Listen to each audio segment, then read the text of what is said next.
Good evening. This is the 4th of July, a day celebrated in this nation, a day that marks the freedom of the American colonies from the British rule. July 4th, 1776. However, as you look into my face, a man darkened by the sun's rays, this melanin content born out of the seed and the womb of Africa, the motherland, was not afforded those same freedoms, rights, and privileges. Although the Declaration of Independence declared that we hold these truths to be self-evident, that all men are created equal and endowed by certain inalienable rights, among them life, liberty, and the pursuit of happiness. And now in this year 2020, in the year of our Lord, we see that the black man and woman have still not been afforded those inalienable rights ordained by God, our Creator. We see the uprising in the cities across the nation, and yea, even in other parts of the world, the diaspora, and even parts of Europe. And so just for a few moments, I'd like to remind you that the black man and woman have been a part of building this nation, and I would even say this great nation, because we have been here, men of color, black and brown, red, to build this country. Our hands even crafted the brick and mortar of the White House in Washington, D.C. We have been here. We have built this land. We have been a part of wars. From the Revolutionary War with Crispus Attucks was felled with the gun of British soldiers, the first to die for the cause of freedom. And even up to this present day, the so-called war on terrorism in Afghanistan and Iraq and other parts of the world, our men have been there, and women, in peacetime and wartime. And so as I reflect on our contributions to this nation, and as you look behind me at the red, white, and blue, and to my right, the portrait of the Reverend Dr. Martin Luther King Jr., who once said, "All I'm asking America to do is do what you said on paper." And so I'm reminded in the song written by James Weldon Johnson and John Rosamond Johnson, the two brothers who crafted the songs of Lift Every Voice and Sing. Those words still echo clear today. Lift every voice and sing till earth and heaven ring, ring with the harmonies of liberty. Let our rejoicings rise high as the listening skies. Let it resound loud as the rolling sea.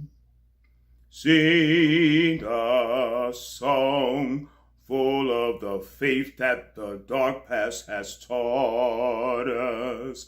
Sing a song full of the hope that the present has brought us. Facing the rising sun of our new day begun. Let us march on till victory has won. And as we lift our voices and sing, as we let it resound loud as the rolling seas, We sing our songs even though we're in a strange land.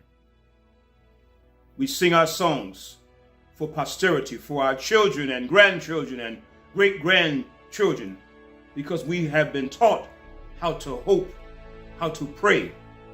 But in 2020, it is time to reach back like the Sankofa bird and move forward with all that we have learned, to interrogate, to confront the systems and institutions and kingdoms of this world and of America, and say, I too sing America. I too sing America. I am the darker brother. They send me to eat in the kitchen when company comes, but I laugh and eat well and grow strong. Tomorrow I'll be at the kitchen table. No one will dare say to me then, eat in the kitchen. Then, besides, they'll see how beautiful I am and be ashamed. I too am America. And so as we reflect on this day, we look back into the year 1852, when the esteemed abolitionist, freedom fighter, born right down there in Talbot County, Maryland, down there beneath Baltimore County, Frederick Douglass.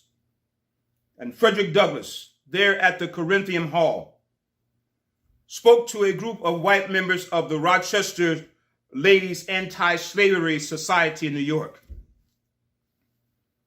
And he gave these words: what to the slave is the 4th of July?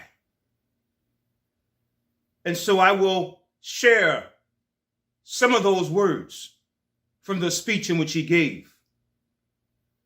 Frederick Douglass himself, along with William Lloyd Garrison and other white or Anglo-Saxon abolitionists, passed through this part of the country, Harrisburg, Pennsylvania.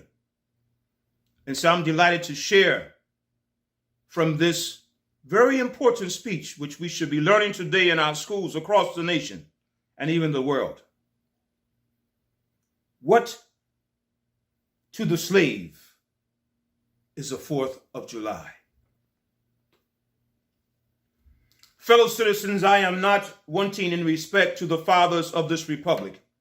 The signers of the Declaration of Independence were brave men. They were great men too, great enough to give fame to a great age. It does not often happen to a nation to raise at one time such a number of truly great men.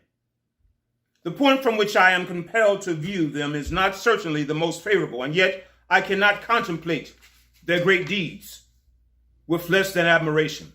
They were statesmen, patriots, and heroes. And for the good they did and the principles they contended for, I will unite with you to honor their memory. Fellow citizens, above your natural tumultuous joy, I hear the mournful wail of millions whose chains, heavy and grievous yesterday, are today rendered more intolerable by the jubilee shouts that reach them. If I do forget, if I do not faithfully remember those bleeding children of sorrow this day, may my right hand forget her cunning and my tongue cleave to the roof of my mouth. To forget them, to pass lightly over their wrongs and to the chime with the popular theme would be treason, most scandalous and shocking, and would make me a reproach before God and the world. My subject, then, fellow citizens, is American slavery. I shall see this day and its popular characteristics from the slave's point of view, standing there, identified with the American bondman, making his wrongs mine. And I do not hesitate to declare with all my soul that the character and conduct of this nation never looked blacker to me than on this 4th of July. What to the slave is the 4th of July? Mr. President and fellow citizens, He who could address this audience without a quelling sensation has stronger nerves than I have. I do not remember ever to have appeared as a speaker before any assembly more shrinkingly, nor with greater distrust of my ability than I do this day. The papers and placards say that I am to deliver a 4th of July oration. This certainly sounds large and out of the common way, for it is true that I have often had the privilege to speak in this beautiful hall and to address many who now honor me with their presence. But neither their familiar faces nor the perfect gauge I think I have of Corinthian Hall seems to free me from embarrassment. The fact is, ladies and gentlemen, the distance between this platform and the slave plantation from which I escaped is considerable, and the difficulties to be overcome in getting from the latter to the former are by no means slight. Indeed. And so with this I say, this celebration also marks the beginning of another year of your national life and reminds you that the Republic of America is now 76 years old. I am glad, fellow citizens, that your nation is so young. 70 years and 10 is the allotted time for individual men, but nations number their years by thousands. And so, fellow citizens, I shall not presume to dwell at length on the associations that cluster with about this day. The simple story of it is that 76 years ago, the people of this country were British subjects. The style and title of your sovereign people in which you now glory was not then born. You were under the British crown. Your fathers esteemed the English government as the home government and England as the fatherland. This home government, you know, although a considerable distance from your home, did in the exercise of its parental prerogatives impose upon its colonial children such restraints, burdens, and limitations as in its mature judgment it deemed wise, right, and proper. But your fathers, who had not adopted the fashionable idea of this day of the infallibility of government and the absolute character of its acts, presumed to differ from the home government in respect to the wisdom and the justice of some of those burdens and restraints. They went so far in their excitement as to pronounce the measures of government unjust, unreasonable, and oppressive, and altogether such as ought not to be quietly submitted. I scarcely say now, fellow citizens, that my opinion of these and those measures fully accords with that of your fathers. Such a declaration of agreement on my part would not be worth much to anybody. It would certainly prove nothing as to what I might have taken had I lived during the great controversy of 1776. I say now that America was right and England wrong. It's exceedingly easy. Everybody can say it. The dastard, not less than the noble brave, can flippantly descant on the tyranny of England towards the American colonies. It is fashionable to do so.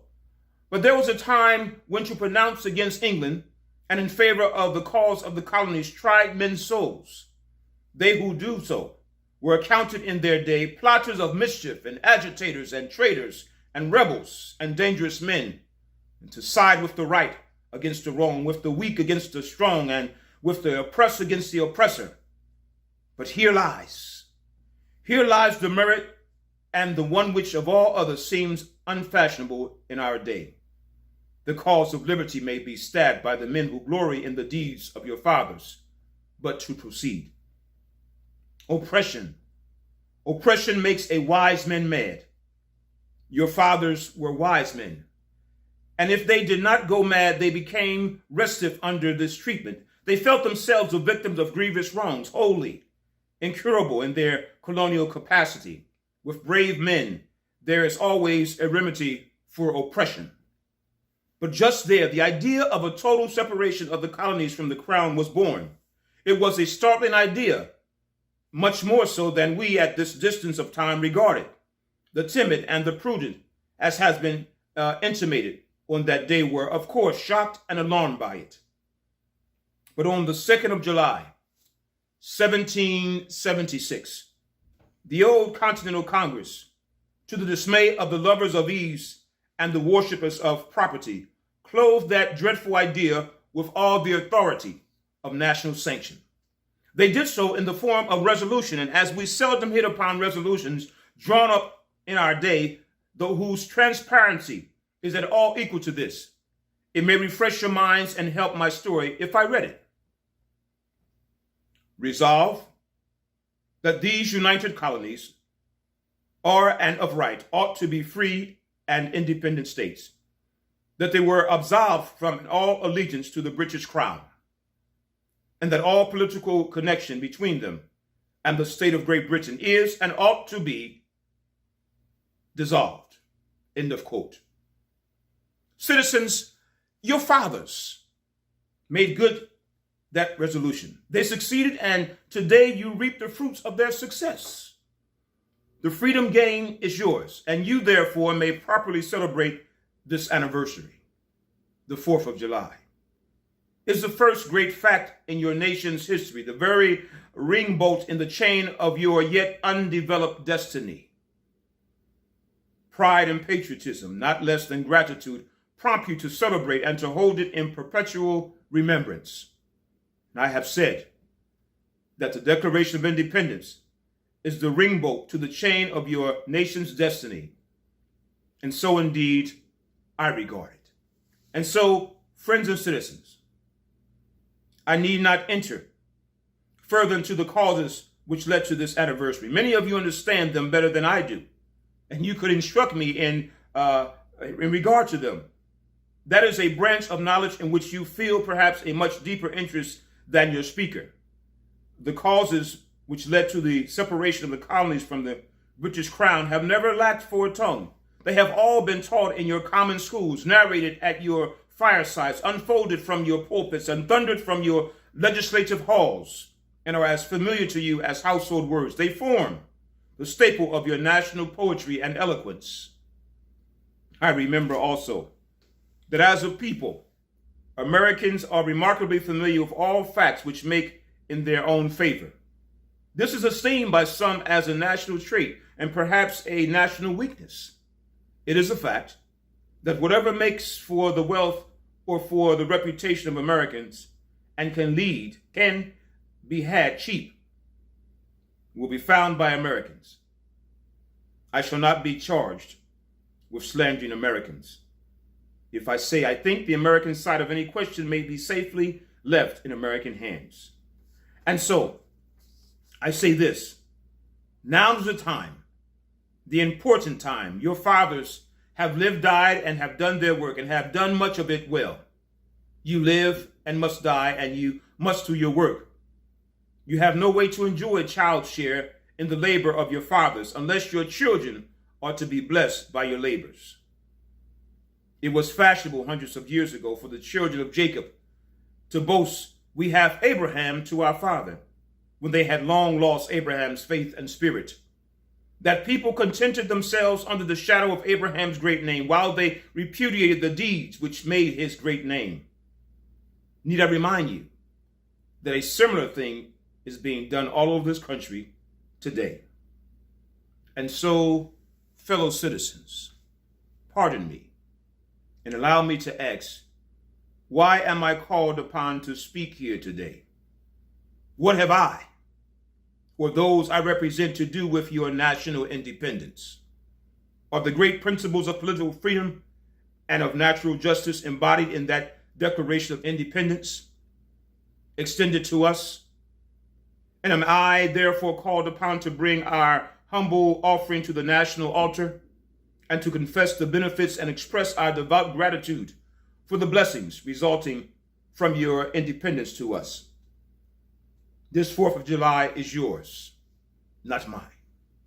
You may rejoice, I must mourn, to drag a man in fetters into the ground, a grand illuminated temple of liberty, and call upon him to join you in joyous anthems, where in human mockery and sacrilegious irony. Do you mean, citizens, to mock me by asking me to speak today? If so, there is a parallel to your conduct. And let me warn you that it is dangerous to copy the example of a nation whose crimes lowering to heaven were thrown down by the breath of the Almighty, burying that reference to the beasts of the field, then I may consent to argue the manhood of slave. But for the present, it is enough to affirm the equal manhood of the Negro race. It is not astonishing that while we are plowing, planting, and reaping, using all kinds of mechanical tools, erecting houses, constructing bridges, building ships, working in metals of brass, iron, copper, silver, and gold, that while we are reading, writing, and ciphering, acting as clerks, merchants, and secretaries, having among us lawyers, doctors, ministers, poets, authors, editors, orators, and teachers, that while we are engaged in all manner of enterprises common to other men, digging gold in California, capturing whale in the Pacific, feeding sheep and cattle on the hillside, living, moving, thinking, planning, living in families as husbands, wives, and children, and above all, confessing and worshiping the Christian's God, and looking hopefully for life and immortality beyond the grave, we are called upon to prove that we are men.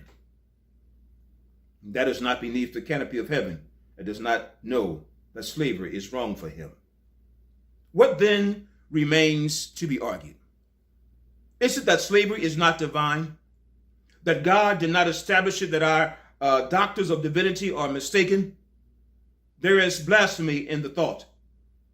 That which is inhuman cannot be divine. Who can reason on such a proposition that they can, may? I cannot. The time for such argument is past. And so what to the American slave is your 4th of July? A day that reveals to him more than other days in the year the gross injustice and cruelty to which he is the constant victim. Yes. What is this day of 4th of July? Americans, your Republican politics, not less than Republican religion, are flagrantly inconsistent. And so you are all on fire at the mention of liberty for France or for Ireland, but as cold as iceberg at the thought of liberty for the enslaved Americans. You profess to believe that of one blood God made all nations of men to dwell on the face of all the earth, and have commanded all men everywhere to love one another. Yet you notoriously hate and glory in your hatred all men whose skins are not colored like your own. You declare before the world and are understood by the world to declare that you hold these truths to be self-evident, that all men are created equal and endowed by certain inalienable rights, that among those life, liberty, and the pursuit of happiness, and yet hold securely in a bondage which, according to your own Thomas Jefferson, is worse than ages of that which your fathers rose in rebellion to oppose a 7th part of the inhabitants of your country. And so, fellow citizens, there is no matter in respect to which the people of the North have allowed themselves to be so ruinously imposed upon as that is the pro-slavery character of the Constitution. In that instrument, I hold there is neither warrant, license, nor sanction of the hateful thing, but interpreted as it ought to be interpreted. The Constitution is a glorious liberty document. Now take the Constitution according to its plain reading, and I defy the presentation a single pro-slavery clause in it. On the other hand, it will be found to contain principles and purposes entirely hostile to the existence of slavery. And allow me to say, in conclusion, notwithstanding the dark picture I have this day presented of the state of the nation, I do not despair of this country. And while drawing encouragement from the Declaration of Independence, the great principles it contains, and the genius of American institutions, my spirit is also cheered by the obvious tendencies of the age. Nations do not now stand in the same relation to each other if they did ages ago. No nation can now shut itself up from the surrounding world and trot around in the same path of its fathers without interference. Ethiopia shall stretch out her hand unto God. Africa must rise and put on her unwoven garment. In the fervent aspirations of William Lloyd Garrison, I say, and let every heart join in saying it, Godspeed the year of Jubilee. The wide world, or when their galling chains set free, The oppressed shall vilely bend the knee and wear the yoke of tyranny. Like brutes no more, that year will come and freedom's reign to man this plundered fights again restore. Godspeed, the day when human blood shall cease to flow, in every clime be understood the claims of human brotherhood, and each return for evil good, not blow for blow. That day will come, all fused to end and change into a faithful friend each foe. Godspeed, the hour, the glorious hour, when none on earth shall exercise a lordly power, nor in a tyrant's presence cower, but all to manhood's statue tower by equal birth.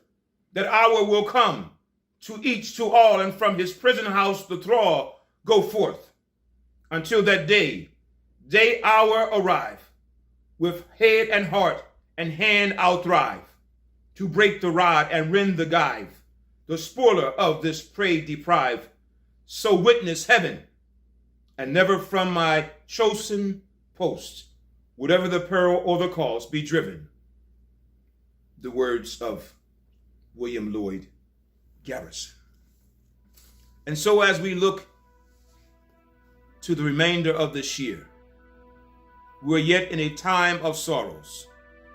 We see plagues in India and East Africa and Pakistan, plagues of an epidemic level of locusts.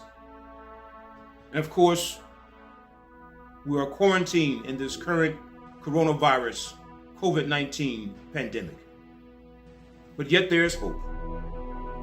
Yet there is hope in glory. And we claim, as David did in Psalm 91, that no hurt, harm, and no pestilence shall come nigh our dwelling place, nigh our home. But I'm always reminded of the great God in whom we serve, our Father who art in heaven. His name is to be hallowed. And so we sing. Our Father, which art in heaven, hallowed be thy name. Thy kingdom come, thy will be done on earth as it is in heaven.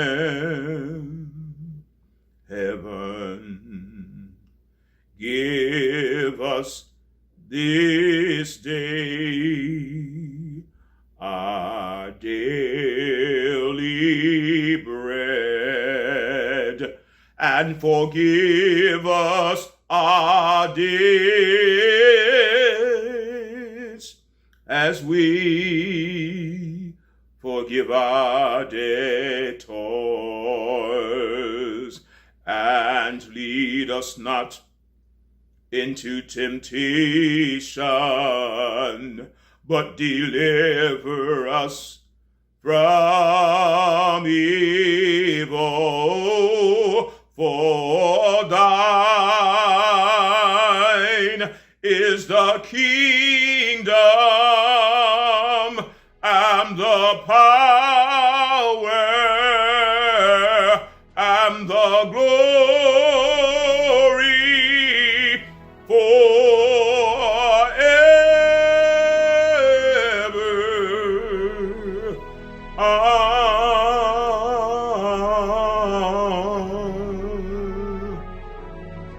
Amen.